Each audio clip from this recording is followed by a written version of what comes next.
नमस्कार, capital TV Uttar Pradesh का खास शो किस्सा यूपी का देख रहे हैं आप। मैं हूं आपके साथ पूजा। योगी आदित्यनाथ ने बड़ा आदेश जारी करते हुए मदरसों के सर्वे का आदेश दिया है। सर्वे जारी भी है, जिसका विरोध भी जमकर हो रहा है। सर्वे के विरोध के बीच योगी सरकार ने मदरसों को लेकर एक और बड़ा ऐलान कर दिया। योगी सरकार अब मदरसों के प्रतिभाशाली बच्चों को सम्मानित करेगी।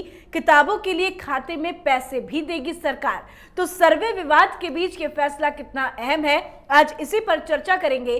बातचीत के लिए मेरे साथ स्टूडियो में मौजूद हैं कैपिटल टीवी के सीनियर एडिटर राजीव जी। राजीव जी, बहुत बहुत स्वागत है आपका। धन्यवाद। एक तरफ यूपी में मदरसों के सर्वे का विरोध देखने को मिल रहा है। अब योगी सरकार ने मदरसों को लेकर जो बच्चों के हित में फैसला लिया है, वो कितना अहम है? देखिए, एक तरह से ये फैसले जो आ रहे हैं मदरसों को लेके, वो मदरसों का खात्मा है और मदरसों की पॉलिटिक्स करने वाले, मदरसों से पैसा कमाने वाले जो लोग हैं, जो इसके लिए लड़ रहे थे, उन सब की राजनीति और कैरियर का खात्मा कहा जा सकता है।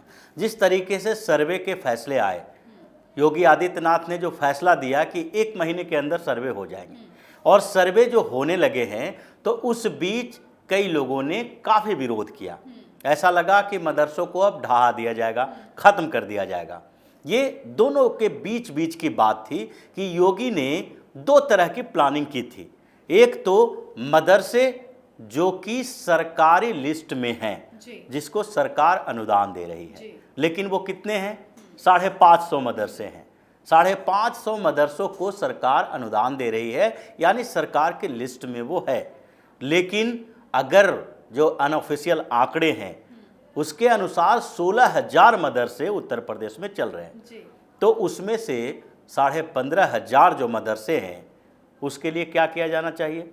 तो इसी बात के लिए ये सर्वे का आदेश दिया गया कि जो मदरसे सरकार की लिस्ट से बाहर हैं, यानी प्राइवेट अनुदान मिल रहा है उसको, बाहर के पैसे से संचालित कर रहे हैं, उनकी कोई विश्वसनीयता नहीं है।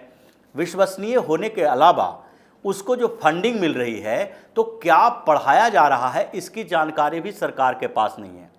ये अथॉरिटी उनकी है कि वो लोग क्या पढ़ाएंगे, क्या बताएंगे और कैसे बच्चे बाहर निकालेंगे, जिसके बारे में बार बार कहा जाता रहा कि मदरसे जो हैं वो आतंकी फैक्ट्री बनते जा रहे हैं। इसका मतलब था कि जो ऐसे मदरसे जिनके टीचर्स के बारे में भी जानकारी नहीं ली जाती, जिसके जो शिक्षक हैं वो शुरू से अंत तक उसी में बैठे हुए हैं, जो 2-4 मौलवी पढ़े लिखे हैं या नहीं इसकी भी जानकारी नहीं है, केवल कुरान की कुछ पंक्तियां जानते हैं, उसी को लेकर उन्हें टीचर अपॉइंट कर लिया गया है। और वो लोग जो बच्चों को पढ़ा रहे हैं उसमें सिर्फ और सिर्फ धार्मिक शिक्षा दे रहे हैं। धार्मिक शिक्षा देने का मकसद भी उनका क्या है? वो जो जिस तरीके से धर्म के बारे में पढ़ाते हैं वो कट्टरता को जन्म देती है। और कई ऐसे उदाहरण मिले, कई ऐसे लोग गिरफ्तार भी हुए जिनका बैकग्राउंड मदरसों से संबंधित था। तो ऐसे में ये जानकारी मिलनी चाहिए कि किन मदरसों के ऊपर प्रतिबंध लगाया जाए। अब मदरसे के बारे में जब सर्वे किया जाएगा, और सर्वे जो अभी जारी है, उन सर्वे में कई रिपोर्ट्स ऐसे आ रहे हैं जिसमें ये पता चल रहा है कि जो 12 पॉइंट एजेंडा है सरकार का कि इन चीज़ों के बारे में आपकी जानकारी होनी चाहिए, उसमें कई तो ऐसे हुए हैं जो जानकारी मिली है उसमें पता चला है कि इनके पास कोई बिल्डिंग ही नहीं है। ये 2 कमरों में पढ़ा रहे हैं बच्चों को और सिर्फ सर्टिफिकेट बांट रहे हैं। वही सर्टिफिकेट दे के वो आगे बताएंगे कि ये 10th पास कर गए, उसके जो सिमिलर कोर्स है उसके बाद उनके एडमिशन की बारी आएगी, और वो जहाँ जहाँ जिन चीज़ों के बारे में पढ़ाई की गई है उसका स्टैंडर्ड उनका लो है। तो दूसरी बात ये है कि शिक्षा व्यवस्था को लेकर भी एक सुधार चाहिए, और दूसरे तरफ विदेशी फंडिंग से चल रहे उन मदरसों पर प्रतिबंध भी लगाया जाना चाहिए, ताला भी लगाया जाना चाहिए। तो ये विवाद चल रहा था और अभी भी चल रहा है। इन लोगों को डर अंदर से है इस बात को लेकर कि कई मदरसे अब बंद होने वाले हैं।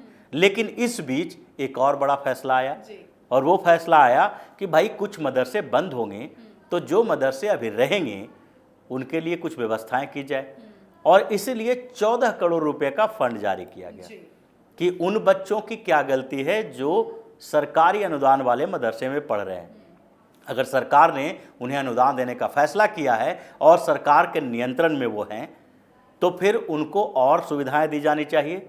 तो इसलिए उन जगहों पर कंपटीशन पैदा करने के लिए एक नई सर्कुलर भी जारी किए गए, यानी कि जो उसमें अच्छे शिक्षा लेंगे और नीट में जाएंगे या फिर डॉक्टर बनेंगे, इंजीनियर बनेंगे, अगर आईआईटी में किसी का सिलेक्शन होता है और उसका बैकग्राउंड इसका रहा है मदरसे का, तो ऐसी स्थिति में उन्हें सम्मानित किया जाएगा।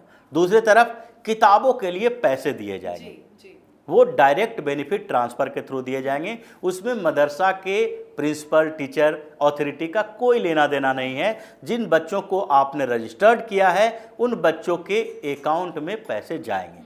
एक तो इससे ये होगा कि ये पता चल जाएगा कि कितने बच्चे किस मदरसे में पढ़ रहे हैं। दूसरी बात यह है कि इससे जो पैसे दिए जाएंगे वो किन किताबों के लिए दिए जाएंगे। जो सरकार ने जो कैरिकुलम बनाया है, जो पाठ्यक्रम है, उसमें कुरान खरीदने के लिए पैसे तो नहीं दिए जाएंगे, साइंस की किताबें खरीदने के लिए पैसे दिए जाएंगे। जो दूसरे ह्यूमैनिटीज़ के सब्जेक्ट हैं वो भी पढ़ाया जाना पड़ेगा, कंप्यूटर साइंस पढ़ाया जाना पड़ेगा, कंप्यूटर की शिक्षा दी जाएगी। तो ये शिक्षा व्यवस्था को थोड़ा दुरुस्त करने की तैयारी है। मतलब कुल मिलाकर योगी सरकार मदरसों की छवि सुधारने की कोशिश कर रही है। बहुत बड़ा चैलेंज है ये उनके लिए, वो पार कर पाएंगे इसे? देखिए, ये चैलेंज योगी के लिए नहीं है, ये चैलेंज उन लोगों के लिए है जो इस पर कब्जा करके बैठे हुए थे। योगी ने तो पूरी व्यवस्था कर दी है कि हमको कैसे इनकी स्थिति को सुधारना है। छवि सुधारने का मतलब ये होता है कि पहले स्थिति सुधारेंगे, अगर उसमें से कुछ अच्छी खबरें आई तभी तो लेकिन जब सर्वे का आदेश आया तो जमकर लोगों ने विरोध किया। अब जब अच्छी खबर आई है तो किसी ने कुछ नहीं कहा। इसलिए इन लोगों को लगता है कि अगर सरकार कुछ कर रही है और उस बात को लोगों तक पहुंचाएंगे तो फिर इनकी छवि खराब होगी जो इसका विरोध कर रहे थे।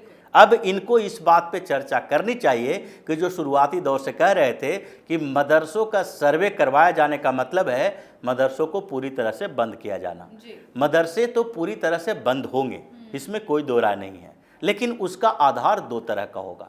पहला आधार तो ये होगा कि जो अवैध तरीके से चलाए जा रहे हैं, जो विदेशी फंडिंग से चलाए जा रहे हैं और उसमें शिक्षा का स्तर गड़बड़ है, जो सरकार के मानदंडों पर खरा नहीं उतरता है, जो ज़मीन पर अवैध कब्जा करके बनाया हुआ है, जिनमें जो पढ़ाई की जा रही है उस पढ़ाई में गलत तरीके का इस्तेमाल किया जा रहा है, तो उन जगहों पर तो बंद होंगे, ताले लगेंगे शुरुआती दौर में।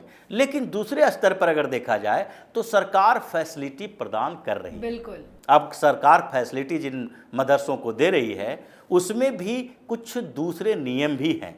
अगर सरकार पैसे दे रही है तो उसका कहना है कि अब जो रेगुलर तरीके से स्कूल चल रहे हैं, कॉलेज चल रहे हैं, तो वहाँ पर भी ट्रांसफ़र होता है, दूसरे टीचर दूसरे जगह पर जाते हैं, शिक्षकों की बहाली भी होती है और उसके बाद उसके ट्रांसफ़र भी होते हैं।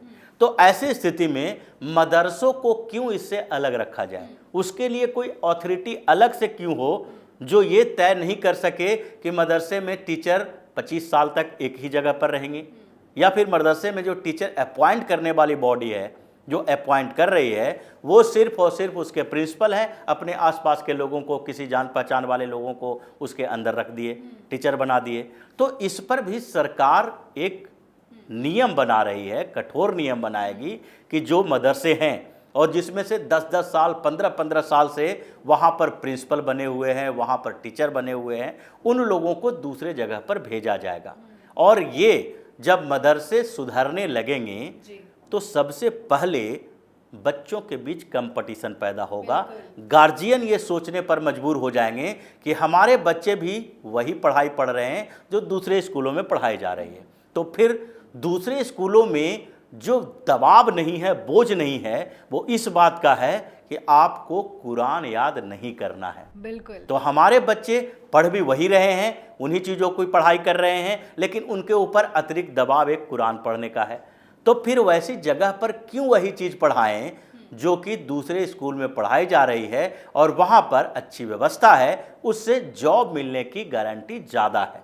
तो ऐसी स्थिति में धीरे धीरे मदरसे, उन मदरसों पर भी ताले लगने शुरू हो जाएंगे जो सरकारी अनुदान ले रहा है। जी। तो ये लंबी योजना है, इस लंबी योजना का समाधान एक दिन में नहीं हो सकता, लेकिन ये तो तय है कि जिस तरीके से मदरसों का जाल फैला हुआ है उत्तर प्रदेश में, और उसके कारण जो पैदा हो रहे हैं आतंकी, ये कुछ ही लोग हैं जो पूरे मदरसों को बदनाम करने में लगे रहते हैं, लेकिन वो कुछ लोग भी क्यों वहाँ से पैदा हों, ये सवाल उठता है। और इसके ऊपर कार्रवाई शुरू हो गई है, जिस पर जल्द ही एक्शन लिया जाएगा। पता चलेगा कि किस तरीके से मदरसों पर ताला लगता है। जी, बहुत बहुत शुक्रिया समझाने के लिए। धन्यवाद। तो उत्तर प्रदेश में चल रहे सर्वे विवाद के बीच योगी सरकार मदरसों के प्रतिभाशाली बच्चों को सम्मानित करेगी। यही नहीं, छात्र छात्राओं के खाते में धनराशि भी भेजी जाएगी, जिससे किताबें खरीदी जा सके।